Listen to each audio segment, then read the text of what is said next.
Hello friends, welcome and welcome back to my YouTube channel. कैसे हैं आप सब? आई होप बहुत अच्छे होंगे और अपना बहुत अच्छा वाला ध्यान भी रख रहे होंगे, मन लगा के पढ़ाई कर रहे होंगे और अपने जीवन को बेहतर से बेहतरीन बनाने के प्रयास में लगे होंगे। मैं हूं आपकी अभिलाषा और आप देख रहे हैं आपका अपना यूट्यूब चैनल मेरी अभिलाषा है। तो आज से मैं खान सर का मैप क्लास स्टार्ट कर रही हूँ, इंडियन मैप का। तो वर्ल्ड मैप मैं कर चुकी थी और इंडियन मैप मेरा बचा हुआ था। वर्ल्ड मैप भी मैं फिर से करूँगी क्योंकि मुझे काफ़ी दिन हो गया है, बट इंडियन मैप मैं नहीं की हुई थी, तो आज मैं इंडियन मैप कर रही हूँ। और इसका प्लेलिस्ट यूट्यूब पे अवेलेबल था और लगभग 45 इंडियन मैप के 45 क्लासेस हैं, मतलब 45 क्लासेस हैं। तो आज से मैं स्टार्ट कर रही हूँ। इसमें से मैंने कुछ किया हुआ है और लेकिन मैं आज इस शुरू से ही स्टार्ट करूँगी। तो इसके कुछ पीडीएफ कुछ नहीं, मतलब जो भी पीडीएफ थे वो मैं किसी वेबसाइट से सर्च करके और मुझे उसके पीडीएफ मिल गए थे, तो मैं उसका प्रिंट आउट करवा ली थी। और खान सर उस टाइम ऑक्सफोर्ड के एटलस से करा रहे थे, तो मैंने ऑक्सफोर्ड का एटलस का बुक भी ले लिया था। तो लगभग पीछे मैं बीएड वगैरह की प्रिपरेशन में लगी थी सीटेट में, तो उसमें इसकी ज़रूरत नहीं पड़ी, तो मैं नहीं पढ़ रही थी। बट आज से मैंने इसको स्टार्ट किया है। तो ये मैं उस टाइम जो कुछ क्लासेस की हुई थी, लगभग मैंने 6-7 क्लासेस करी थी। तो जो शुरू में सर ने पढ़ाया था, तो ये सब कश्मीर वगैरह पढ़ाया था, तो उसको मैं उस टाइम पढ़ी हुई थी, तो मैंने लगा लिया है। तो घर के सारे काम ख़त्म करने के बाद अभी मैं बैठी हूँ पढ़ने और टाइम हो गए हैं लगभग 12:30 बज रहे हैं। आजकल क्या हो जाता है, स्कूल जो बच्चों का बंद है, तो काफ़ी लेट हो जाता है उठने में। चाह कर भी हम जल्दी नहीं उठ पाते हैं। फिर लेट उठने से ना बाद में बहुत अफसोस होता है कि सुबह जल्दी क्यों नहीं उठ पाए। वैसे बच्चों की स्कूल ओपन हो जाएगी तो सब कुछ अपने आप रूटीन पे हो जाएगा।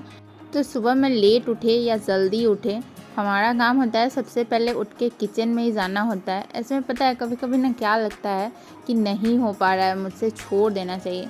लेकिन फिर अगर छोड़ देंगे तो सपने पूरे होने का ना कोई चांस ही नहीं रहता है। फिर इतनी जल्दी हार नहीं मानना चाहिए। कम से कम जब तक टाइम बचा है तब तक तो कोशिश कर ही लेनी चाहिए। फिर इसी कोशिश के साथ डेली के काम के साथ लड़ाई करते हुए कोशिश करते हैं कि पढ़ाई करें, क्योंकि शायद मेरे लिए पढ़ाई ही है जो मेरी हालात चेंज कर सकती है।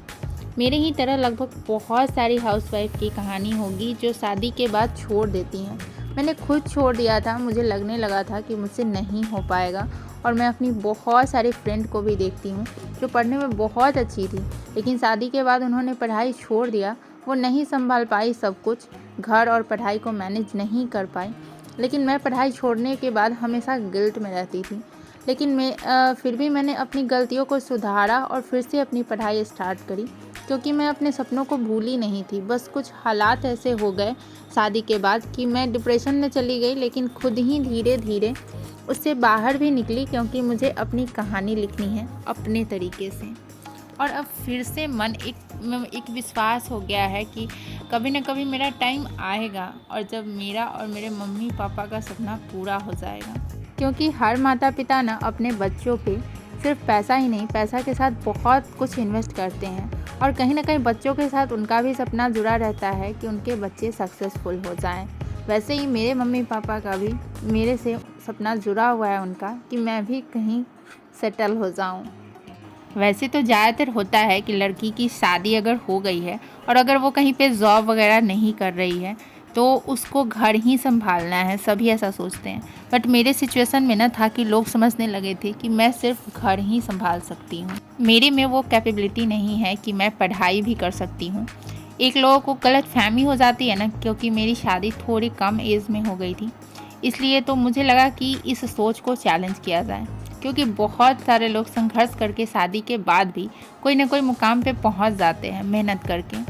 हम सभी के पास ना दो ऑप्शन होते हैं, या तो हम सब कुछ छोड़ दें, अपने सपनों को भी सब कुछ छोड़ दें, नहीं तो जो हालात है उसको एक्सेप्ट कर लें और थोड़ा सा अपने लाइफ में स्ट्रगल करके, संघर्ष करके अपने फ्यूचर को सिक्योर करने की कोशिश करें। तो मैंने 2 घंटे पढ़ने के बाद 2 घंटे में मैंने लगभग 3 क्लास कर लिया था, क्योंकि शुरू के 2 क्लास के ना मुझे बहुत अच्छे से सब चीज़ आ रहा था, तो उसको मैंने 2x पे करके देख लिया था, इसलिए मेरा 2 घंटे में 3 क्लास हो गया। उसके बाद मैंने वास्तु को भी पढ़ाया, थोड़ा सा आराम किया और फिर जो घर के छोटे मोटे काम होते हैं जो कि अक्सर रहते ही हैं, इग्नोर कर दो तो ठीक है, नहीं तो करने लगो तो एनी टाइम इस तरह के काम घर में रहते हैं। तो यहाँ पे दाल को साफ़ करके डब्बे में डालना था, तो उसको मैंने कर लिया है। और उसके बाद बाहर ये कपड़े कुछ सूख रहे थे तो उसको उठा लेते हैं, क्योंकि अब ये कपड़े सूख चुके हैं। और आज बहुत दिनों बाद बाहर थोड़े से धूप कम थे, इसलिए आज कपड़े मैं बाहर ही डाली हुई थी। और फिर भी थोड़े कपड़े बच गए थे, क्योंकि बाहर में बहुत ज़्यादा स्पेस नहीं है। तो मैंने जो कपड़े सूख गए थे उसको उठा लिया है, और जो कपड़े गीले हैं उसको फिर से डाल देती हूँ कि रात तक जितना सूख पाएंगे वो सूख जाएंगे। तो फिर से सारे कपड़ों को मैं बाहर डाल दे रही हूँ। और आज ना मुझे याद आ रहा था कि जब मैं 5-6 साल की थी तो उस टाइम ना दूरदर्शन पे एक सीरियल आता था, स्त्री तेरी यही कहानी। मुझे ठीक से याद नहीं है कि उस सीरियल में क्या दिखाया जाता था, बस उसका नाम था कि स्त्री तेरी यही कहानी। तो वो मुझे कहीं ना कहीं लग रहा था कि शायद उसमें यही सब चीज़ दिखाता रहा होगा कि औरत का क्या ज़िंदगी होता है, क्या कहानी होता है, वही उसमें दिखाया जाता रहा होगा। तो जो काम छोटे मोटे थे उसको मैंने करके और फिर से मैं सोच रही हूँ 1 घंटा और पढ़ लेती हूँ। तो मैं 2 घंटे पढ़ाई की थी, 1 घंटे और अभी पढ़ सकती हूँ, क्योंकि मुझे इस टाइम ना उस तरीके का कुछ काम नहीं होता है कि बहुत ज़्यादा काम का प्रेशर है। अभी वासु को इस टाइम डांस क्लास छोड़ने जाती, मगर डांस क्लास आज उसका बंद था, तो वो अभी अपने भाई के साथ बाहर खेलेगा। तब तक मैं 1 घंटे और पढ़ सकती हूँ, ऐसा अभी कोई काम मेरे सर पे नहीं होता है। तो यहाँ पे मैं अपना बायोलॉजी का बुक पढ़ रही हूँ 12th का, और उसमें मैं आज पढ़ रही हूँ मानव स्वास्थ्य और रोग, यानी कि ह्यूमन हेल्थ एंड डिजीज़। तो उसमें मानव के जितने रोग वगैरह होते हैं उन सब के बारे में पढ़ना है। तो ये चैप्टर भी काफ़ी लंबा है, तो मैं अभी इसको ख़त्म करने की कोशिश नहीं करूँगी, मैं इसको धीरे धीरे ख़त्म करूँगी। तो इसी के साथ लगभग मैंने 3 घंटे की अपनी पढ़ाई कंप्लीट कर ली है। तो अब मैं अपने पढ़ाई को और इस वीडियो को यहीं पे एंड करूँगी, क्योंकि इसके बाद मुझे इस वीडियो को जो अभी आप देख रहे हैं इसको एडिट करके डालना है और कपड़े वगैरह फोल्ड करने हैं, डिनर बनाना है। तो अब मैं अपने वीडियो को यहीं पे एंड कर रही हूँ। वीडियो अच्छा लगा होगा एक लाइक ज़रूर कर दीजिएगा, और चैनल पे अगर नए हैं तो प्लीज़ चैनल को सब्सक्राइब कर दीजिएगा और बेल आइकन को प्रेस कर लीजिएगा। मिलते हैं फिर नेक्स्ट वीडियो में कुछ नई बातों के साथ, कुछ नई एनर्जी के साथ। तब तक के लिए बाय बाय।